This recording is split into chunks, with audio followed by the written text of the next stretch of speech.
see that one video where he was like, whoa, whoa. Dom's a badass dude. I wouldn't mess with that. I wouldn't mess with that buddy. guy. Hey, what's up, man? You know who's coming? Dude, I never know who's coming.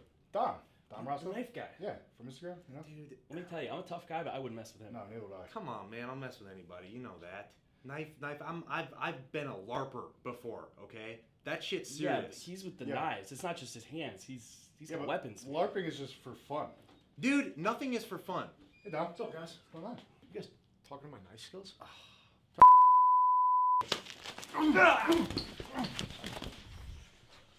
Hey, bro, you gonna eat that? Hey, can we split that? Yeah. What's going on, guys? I am really Andrew, Stefan Gatt. and we got the legendary Dom Raso. What's up, fellas? Stefan, what are you doing?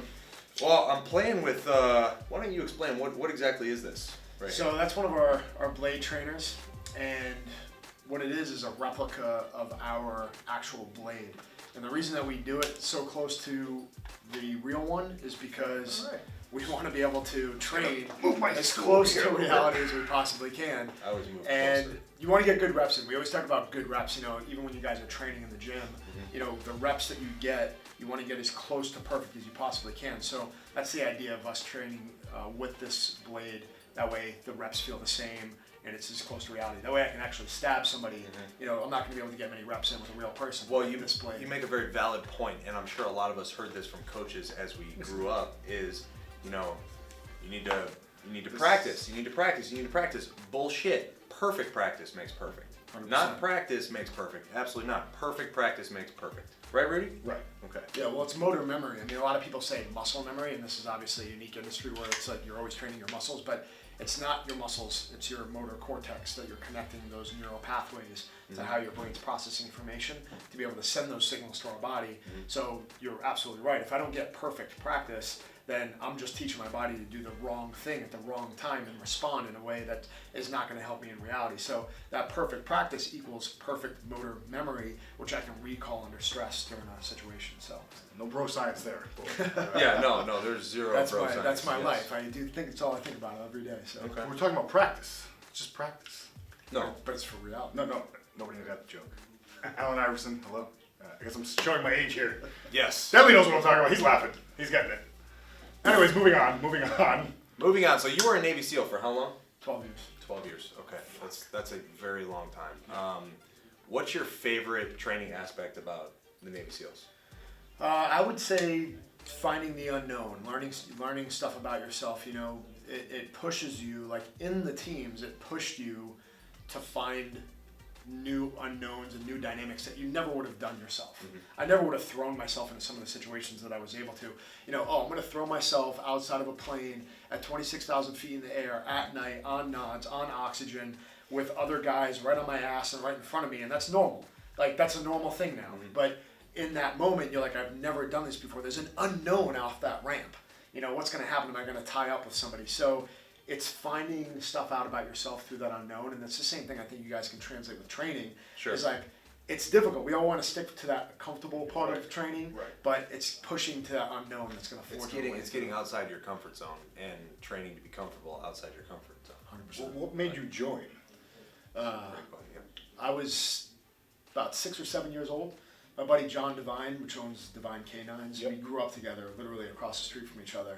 And we made a bet when we were 7 years old, playing G.I. Joes on the porch, like, I'm going to be a Navy SEAL. No, I'm going to be. Well, I'll bet that I'm going to be one first. And that's how it started. It literally, That's fucking awesome. we were doing paintball, playing manhunt, you know, in the state park that was local, just pushing ourselves. We were beating the crap out of each other. Didn't have no idea what we're doing. Climbing fences, scrapping with each By other. the way, if you've never played like intense paintball, that shit's intense. It is. Right? And it can like definitely that is, get intense. I can see how that could be kind of like real, obviously it's completely different, but very similar to combat training where you're, you know, ducking cover and... There's you know, just, you know, the thing is people go into that game and they're getting shot at with paint, so, you know, for them the consequences aren't the same, but Right. it's when you tie those consequences in for reality, then you go play paintball, there's some dynamics that are absolutely realistic. You have to flank, you have to find cover and concealment, you have to be able to work as a team. So we had a blast doing it. I mean, we went to tournaments when we were kids, but that's really where it started. That's I just great. wanted to be part of the baddest group that was in the world. You know, now you've got 100 books about SEALs, so Yeah. it's really like, where the hell do I even start? But back then, there was like 3 in the library, Yeah. 2 or 3. I pulled out 2 books, and I would sit there all day just consumed with these 2 books, being like, dude, these guys are badasses. They have the best gear in the world. They're in shape. They're hunting bad guys down out of the Yeah. deepest, scariest places in the world. And now you're going to be in one of those books. Maybe. Let me ask you about like the combatives in the SEALs. What was your opinion on combatives? Like, was there a lot of hand-to-hand combat training? Was it more knife training? Was it more gun training? I mean, what was the... Well, typically when you think of a SEAL, you automatically think, okay, there's a guy that's specialized. He's got a firearm in his hand. with a silencer? With a silencer, suppressor, you know, he's outfitted with all the right gear. Mm-hmm. But the truth is just like law enforcement, we're putting our hands on guys way more than we're shooting guys, Mm-hmm. right? They're both an important dynamic to know. So I was surprised at the lack of effort that we were putting into the combatives realm, which is why I really started to take that on. And I started to realize, you know, 20 years ago, you know, everything started to transpire. We've learned so much about combatives, and really we're just scratching the surface because when we talk about, you asked about the blades, it's like, it's hand, blade, gun, carbine, long gun, right? That spectrum of a warrior from start to finish, you need to be intimate with all those. And when the UFC kicked off, everybody was just like, boom, Royce Gracie, jiu-jitsu, Jiu-jitsu, that's all it. that. That's the only thing that you need. It's the only go-to.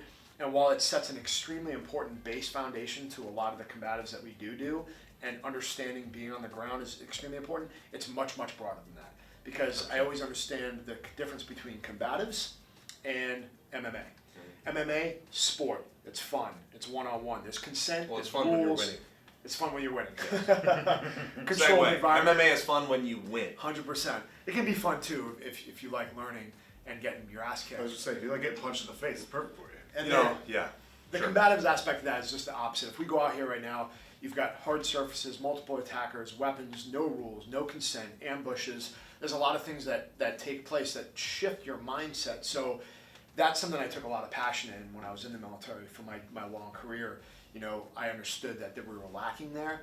And I feel like it's my job to be able to understand hand, blade, pistol, and then from a reduced signature standpoint, how can I look like you in a low signature environment, just walk out in town like a regular dude and still be able to have the capabilities that I need? You know, that's something I'm passionate about. So. Now, since you've been out of the military, do you get tested a lot by a lot of fucking jackasses? Like, do people step to you knowing who you are? You know what? It's always been that way for me my whole life. You know, and I'm kind of used to it. Even Yeah. when I was a kid, I feel like I'm sure you get some of the same stuff. It's just like I gotta come mess with me, stick around my forehead.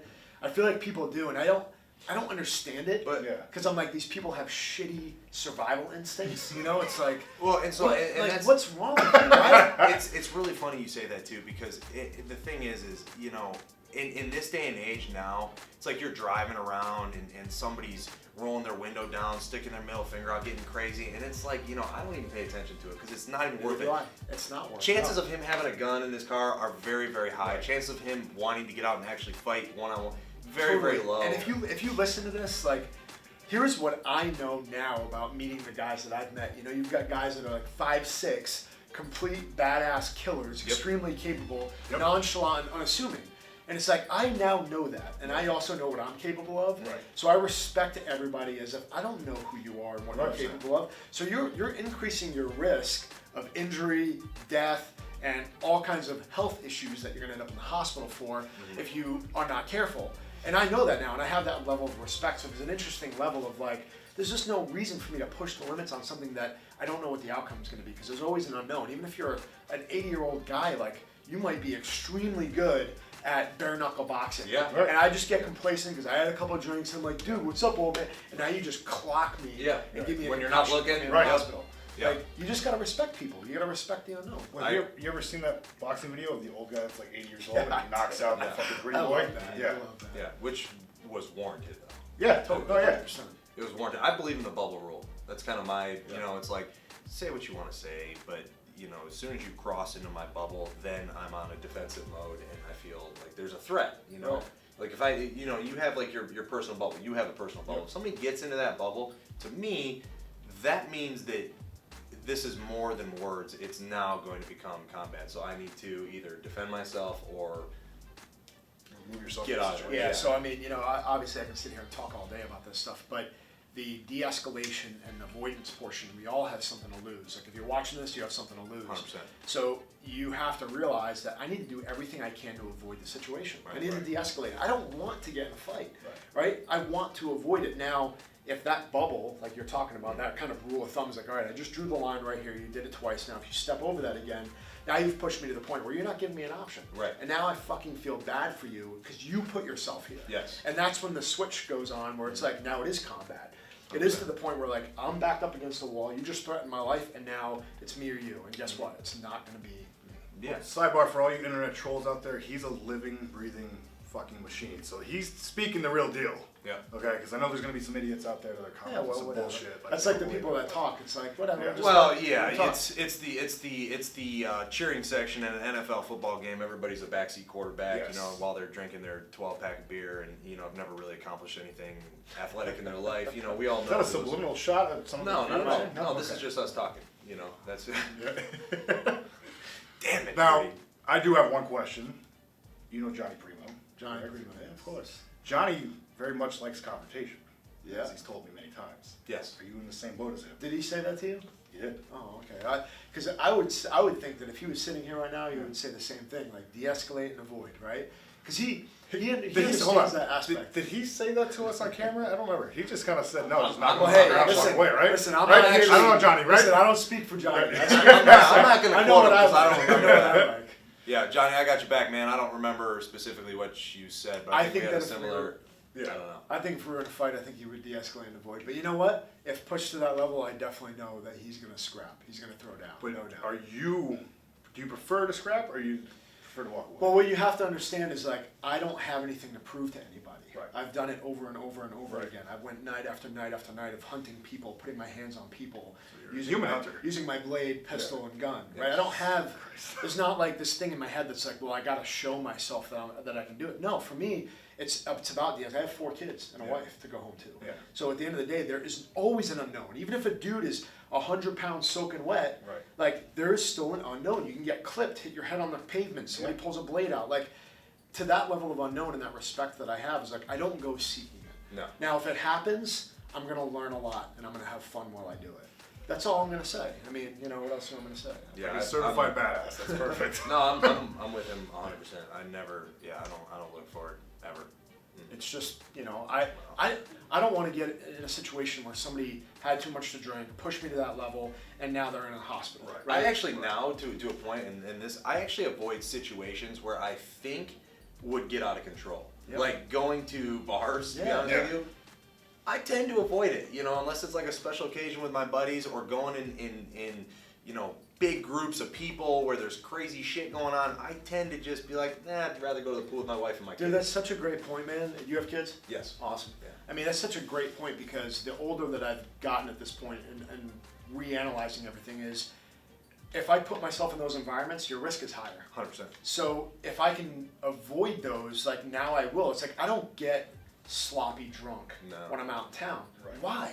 Why am I going to expose Because myself there's to an an unknown. environment where, oh, maybe somebody will try to get in a car, or maybe somebody will try to do something. Now I'm not in control of myself or the people that I'm with. Right? If I'm with my kids and my family, I am not getting drunk at all because I'm their protector. I've got to be there to provide. So when I get that type of drunk where I want to totally let loose, it's like in my house, at home. Family if around. I get that way, my wife can be like, okay, it's time to go to bed now, Right. But truthfully, there's a level of maturity that comes with making that decision. And I think that's awesome because it's valuable for people because they expose themselves to unnecessary risk when they Right. really shouldn't be doing it in that environment. Right. Dude, it's such a good mindset to be in because people think, a lot of people that don't know any better, they'll take that as paranoia. Right. And it's like, no.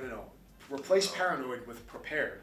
Let's be honest, it happens. So 100%. if you don't think it can, well, you're not confronting reality. Get rid of that, right? But if I'm out with my family, I want to think of the worst case scenario because if I start there and reverse engineer it, then I'm putting myself in the best case scenario. Right. Instead of being oblivious, Yep. and be like, okay, well, hold on, let's say, yeah, we're good. This is a safe Yeah. area in a shopping center. You good, babe? Okay, you got the kids? Awesome. Why You know, why have I seen that before? Has anybody else seen that before? I've seen that before. You've seen that before? I see mean, it it's every just day. Everywhere. it's the majority of our culture. Restaurants. Like one pro tip, like just put your phone away. Like it's Yeah. not worth it, right? And Especially if you at have people dinner. to take care of it. Especially Alright, at dinner. Don't even get me started on that one. Oh my god. Yeah. I'm so sick and tired of seeing that. You're out with your family and your wife, everybody's on their phone, kids got iPads. Jesus Nope. Christ. Nope. So moving on, we gotta get to the rapid fire because Devin's getting pissed. That Boom. was taking too long. So, real quick, favorite superhero? Iron Man. Batman or Superman? Hold on. Superman. Damn. We're Team Batman over here, but okay. Yeah. Well, that's Devin. Yeah, I mean, well, I know it's rapid fire, but you know, Batman's got all the cool toys, and that's kind of why I pick Iron Man because you can put all that shit Right. on. But Superman, I mean, come on, it's classic. Yeah, but Batman's just a dude that's going out there fucking regular. So is an Yeah. Iron Man. Yeah, no, I agree with Aaron. Iron just Man don't and like Batman, Superman. they're very similar. Yeah. Yeah. Both Suits, billionaires. suits way better. Favorite firearm? HK 416, because that was what I used my whole career. So. Okay. HK 416. Nice. Favorite combative style? Combatives. I mean, that's, you know, there's no true combatives isn't constrained to a style. That way, it's free thinking. It's like Bruce Lee's Jeet Kune Do. You know, if I had to pick one, it'd be the Jeet Kune Do. But at the end of the day, it's like it's always just taking what's essential, get rid of what's not, and add what's uniquely yours. Everybody's going to be different, so that's the ultimate. Last question.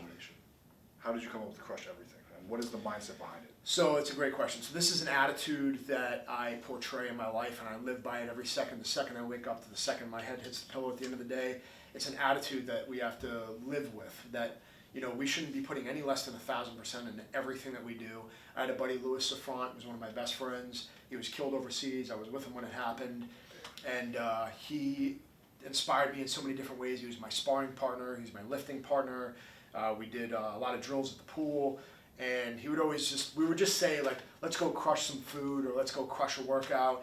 And it was crush this, crush that. And then he would, you know, say it in his, you know, Spanish accent. And, you know, he's from the Dominican, so he would just say something like, and it just became a thing to us. And then it ended up just being like, you know what, just crush everything that we do. So if we do it and we get together, it was just like put your heart and soul into it. So it was kind of what he left me with, just embracing that attitude to life, and also honoring him and the guys that have gone before us. Is that I don't have any excuse. I'm here, I'm breathing, I got all my limbs, I'm alive, I'm allowed to be back here and enjoy this freedom, so I need to do everything I could possibly can to honor those men by living 1,000%. So whatever I have the opportunity to do with my hands and that's right in front of me, I'm going to crush everything that is put in front of me. That's fucking awesome. Rudy, I don't think that there's a better way to end this. No, that was perfect. I'm Rudy Landry. Stephen Gatt. Dom Raso. We're out. Out.